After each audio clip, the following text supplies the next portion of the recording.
This is Almost 107, a Fanshawe College journalism student podcast.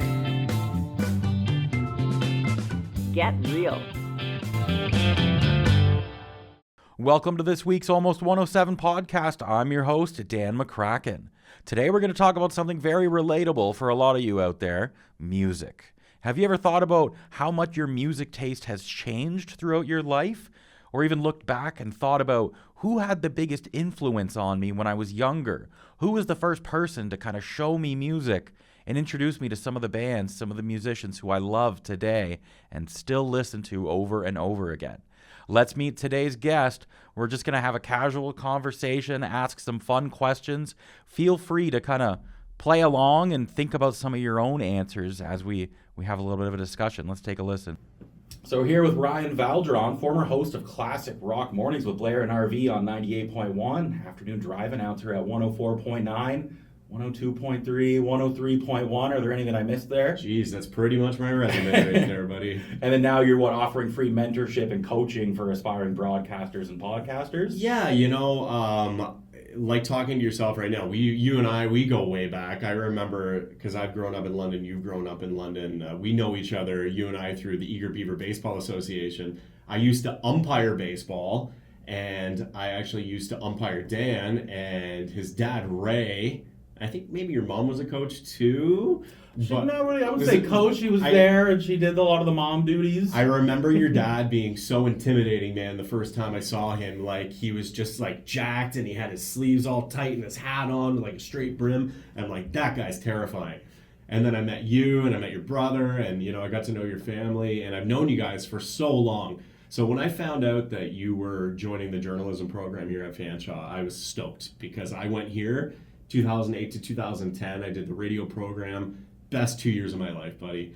And, if it wasn't for that program and the connections that I had made in this program, my career in radio wouldn't have been the way it was, because I credit everything to being here at Fanshawe. I'm very excited for this chat with you and everything that's coming your way, my friend. Thank you. That means a lot. Thanks for saying that, Ryan. Of course. So how would you describe your connection with music through your life? So music has always been a huge part of my life. And obviously my parents, they grew up through the 70s and 80s. So they were big into the punk rock scene of the 80s. So when I was born in 1987, long time ago, I was born into a collection of vinyl records and cassette tapes. And I was even there the first day my dad brought home his first box of, I think it was called Columbia House CDs, where you would pay X amount of money per month and they'd give you 30 CDs.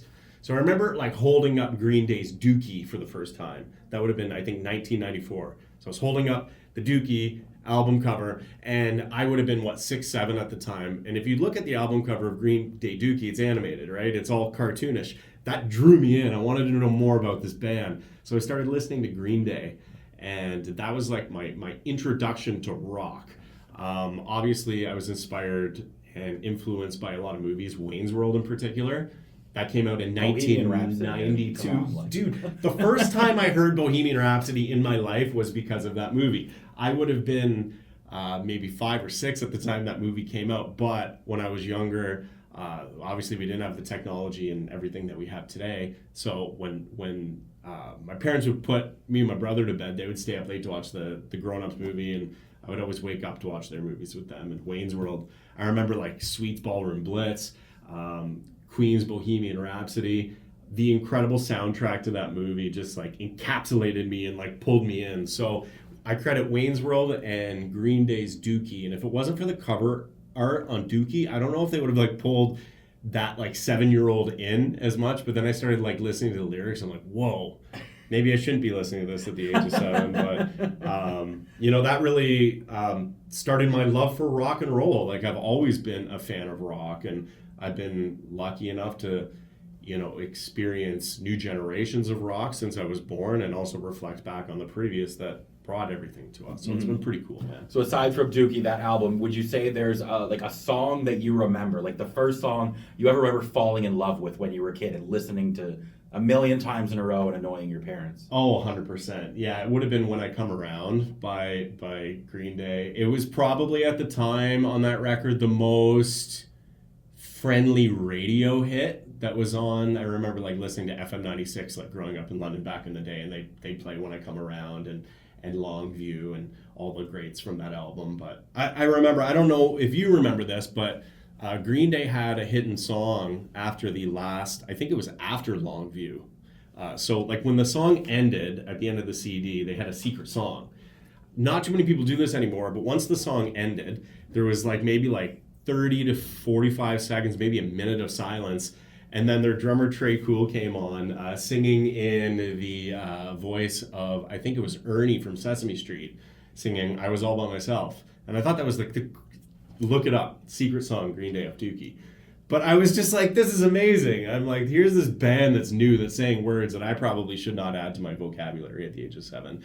But at the same time, they're poking fun and parodying Sesame Street. Like, this is amazing. So, that album really kind of opened up everything for me in like 90s grunge, 90s pop punk, and my love grew from there. Nice. So how big of a role did music play in you starting kind of your radio journey, becoming a host? Well, you know what? Like at one point, I've always grown up with music. I was very, very lucky to like live through the early 2000s, which were a very underrated period of music because we had the nu metal movement, which was like post grunge. We had nu metal. We also had a really good era of rap in the early 2000s with like Ludacris and 50 Cent and Jay-Z back when, Jay-Z wasn't canceled. It was just a really cool time to be a music fan. So I've always been like a music fan, and I've owned CDs. I've gone to so many shows, and I also love sports. Like I grew up here in London cheering for the London Knights and playing youth baseball and just being a fan of sports. So I wanted to be a sportscaster actually when I was little because of Tom Cheek, the Blue Jays announcer who said, "Touch 'em all, Joe." That really inspired me to become a broadcaster. Also, over the years, going to the London Knights games and hearing like the PA announcer like announce these names that have gone on to like NHL Hall of Fame careers like Patrick Kane and Corey Perry and Rick Nash. I always loved hearing that voice like vibrate through the arena when I was there. So I really had my heart set on being a sportscaster. But when it came time to come to Fanshawe College, I applied for journalism and I applied for radio. And I was like, all right, I hope I get into at least one. Whatever one I got into, I was going to go with. I didn't get into journalism, but I got into radio. So I'm like, you know what? I know music. I love music. I can talk on the mic. I'm a big fan of the history of rock. So this might be a good fit for me. So it all worked out in the end. I think it all did work out. Yeah. So what's the first concert that you remember ever going to? The first concert I ever remember going to. So it's weird. If you grow up in London, there's almost like a spot. I'm trying to say, it's like, I guess it would be like pre-JLC and post-JLC. So I don't remember many of the concerts from before the John Labatt Center opened just because we didn't really get too many here. I mean, we had the occasional concert in like Harris Park for Balloon Fest, which might bring like Alana Miles. That might be one of the biggest acts that we would get in a calendar year here in London. I remember Sum 41 played at the Western Fair back in the day. That was really cool because it was an outdoor show. But really, the first concert I remember going to at the John Labatt Center was opening weekend. It was Our Lady Peace and Treble Charger. They were the first show to open that arena, and I remember how much of a banger that was because Our Lady Peace had just come out with their Gravity album. That would have been 2003-ish, 2002, 2003. And that album was huge internationally. So they were getting a lot of airplay in the States. They were being featured on WWE, which I was a big fan of at the time. And seeing Our Lady Peace and Treble Charger here in town was pretty cool.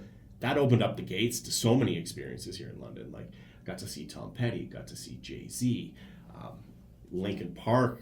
It was, very lucky to experience those things here in London since we've had that building. So those are some of the shows. And you know what? Since we're actually recording at Fanshawe right now, I remember in 2009, my class had Arkells in, and they did a performance here in the broadcast center. Let's go. They had just released their debut album Jackson Square at the time, so they had like "Oh the Boss Is Coming" as like a single hit on the radio, and they came in here and did like a 3-song set for us. And It's so cool. And now they are the Our Lady piece of this generation. Right. So that really stands out. That's a cool little story. Yeah. So is there a song that you listen to and it like immediately like transports you back to a moment in your life? I love that you said that, because I don't know if time travel exists. Music may be the closest thing we have to that, because you nailed it to a T. And this is what I tell people. You know, music is a time transport device, because you can hear a song and you go back to that place in time. I don't know if I could name that many, but I was listening to my Spotify the other day, and it was just this weird memory I hadn't thought of in a long time. So I think it must have been like 1999-ish. I remember our washing machine broke at home, so we had to go to the laundromat. I went with my mom, and we were doing our laundry, and at the time, they had like a TV up in the corner. It was a tube TV, and they were playing like Much music. And I remember New Radical's "Get What You Give" song came on, and that song was awesome hearing it for the first time, and has become probably my all-time favorite song.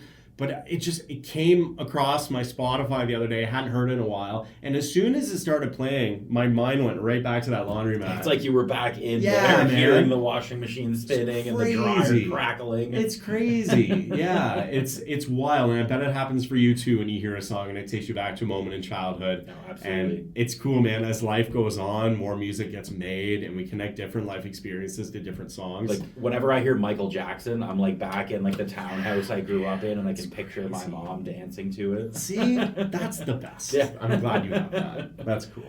So is there a song that maybe helped you get through like a tough time in your life? Ooh. There has been... Let me think on that for a second. Tough time.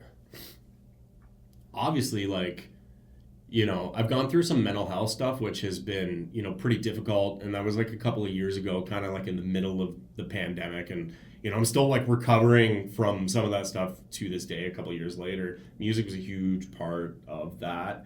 I'm really bad for trying to discover new music. Okay. I'm always stuck on stuff that's in the past. Mm-hmm. Unless I hear a banger, I give it a chance. And I usually discover it before it becomes a radio single. But, you know, I would just... There are certain songs, but like certain bands. One song that really kind of helped me through like the last year, and I'm not sure if you've heard it, but have you seen the TV show The Bear? I have. I love that show. So It's so good. It's so good. There was a song that stood out, and maybe you caught it, but it was like the melody of one of my favorite songs by The English Beat. And I was kind of like doing some research, and I was like, English Beat, The Bear, and then Save It for Later was playing. But I discovered it was actually Eddie Vedder doing a cover of The English Beat in The Bear. I started listening to that song maybe like a year ago. That song has really helped me through the last year because it was such a beautiful cover. And Eddie Vedder is, man, like Pearl Jam, like did the Into the Wild soundtrack, which is one of the greatest soundtracks of all time. And now he's like covering The English Beat. That song, if you get a chance, like look it up on Spotify. It's just... I feel like I do remember hearing So Eddie good. Vedder's voice in the show, but I can't like hear the melody exactly. Good. But... It's so good. So I will, to answer your question, Save It for Later, the cover of The English Beat by Eddie Vedder. Awesome, I'm gonna check it out. Yeah. So maybe if your life had a theme song, what song or what band do you think would fit that well? Oh my God! If my life had a theme song, I almost kind of... It's like being a professional wrestler, and I think about this all the time. He's a big fan of wrestling. Part of the aura of a character is having an entrance theme. Like when CM Punk comes out, he comes out to the Cult of Personality, and like the whole arena cheers. So like that is a pressure-loaded question. I would probably have to choose something from In Excess. Okay, They are one of okay. my favorite bands. If I ever need a pick-me-up, and to be in an instant good mood, no matter what's going on in the world, no matter what's going on in my brain. If I put on New Sensation by INXS, it just puts me in such a mood. And to connect one of your previous questions, that was like one of the bands my parents, listened to, and I, became attracted to, like Green Day and INXS. So, I'm definitely picking an INXS song. The title of that one, I would probably have to think further on, but we'll go with New Sensation. It's a good answer. So then maybe if you could go back in time and travel to any concert in the history of music, what concert would you want to go back to? I'm going back to 1969. I'm going to Bethel, New York, and I'm going to Woodstock, baby. Ooh. Yeah. Can't pick a better answer than that. Woodstock, 69. I am like a semi-historian on that event. When I worked at 98.1, I did, to celebrate the 50th anniversary of Woodstock, I did like a little 3-part docuseries with a guy who had actually attended Woodstock. And he came into the studio, we were chatting like you and I were, and he was showing me programs and like things he'd picked up at Woodstock and photos. And it was just really cool because the world was a much different place in 1969. For better and for worse. Yeah, but if I had one of those devices like Tony Stark where I could literally just punch in the time and go wherever, I would go to Woodstock 69, enjoy my weekend, and then I would skip forward another 30 years and go to Woodstock 99 and help burn that down with my biscuit. God. So, man, yeah, that would be fun. Those two shows, man, hold a lot of history. So if you could send a song to your younger self that you know now, but you didn't know back then and you think you would love, any idea what song or even album? I really wish that I could tell my younger self to get into rap. Okay. Because there was so much good rap in the 90s that I feel like I missed out on. I missed out on the music of it. I missed out on the culture of it. I just wasn't old enough to kind of like understand it at the time. But now, like with like Tupac and Biggie and being able to like experience that, like you think of like Drake and Kendrick right now, man, like Tupac and Biggie going at it, like in the 90s would have been really cool to see. So I would tell myself to definitely go back and listen to Notorious B.I.G. a little bit more when I was younger. Big Papa. Yeah. So I guess, speaking of Big Papa, so you got a couple kids at home, right? I do. I have 2 boys. I have a 9-year-old Desmond and a 6-year-old Bowie, who may or may not be named after the rock star. I mean, Yeah. Coincidence maybe? I mean, what are the chances? Who knows? He came out blonde when he was born, and I'm like, yeah, he's a Bowie. He had a star on his arm. Lightning bolt. Lansing. So how much have you enjoyed kind of passing your music knowledge and your love down to them? It's so funny. So they are big Fortnite fans. Do you play Fortnite at all? I don't, unfortunately. So in Fortnite, they've really learned to adapt music culture into the game. So my kids are learning about Snoop Dogg. They're learning about Eminem, Juice WRLD, Nicki Minaj, like all of these musicians through Fortnite, which is crazy because I'll be in the car and Bowie, my youngest, he's 6, he's in grade 1. He'll be like, Dad, can you play Eminem Rap God? And I'm like, when they first started asking me, I tried to look for the non-explicit versions of these songs. But if you're playing a song from Eminem, there is no way of getting around the censorship of a track of that magnitude. So I've just given up. I tell them not to repeat the words at school, but they're obsessed with like Eminem right now. Houdini, Rap God. They also like Snoop Dogg, Drop It Like It's Hot. They're not really into Dad's music. Usually when I'll play a song that I like, a rock song, they'll be like, Dad, can you ask Siri to play Eminem? And I'll be like, all right, you win. You win. So I'm not too worried. Like I just said, I wish I would have got into rap at a younger age, so I'm glad they are. Mm-hmm. That's good. Awesome. Well, I appreciate you spending your time and joining us here today, coming back to the old stomping grounds at Fanshawe College. Thanks for listening. I'm Dan McCracken. Find more episodes of Almost 107 on our website, 1069dx.com, or subscribe wherever you get your podcasts.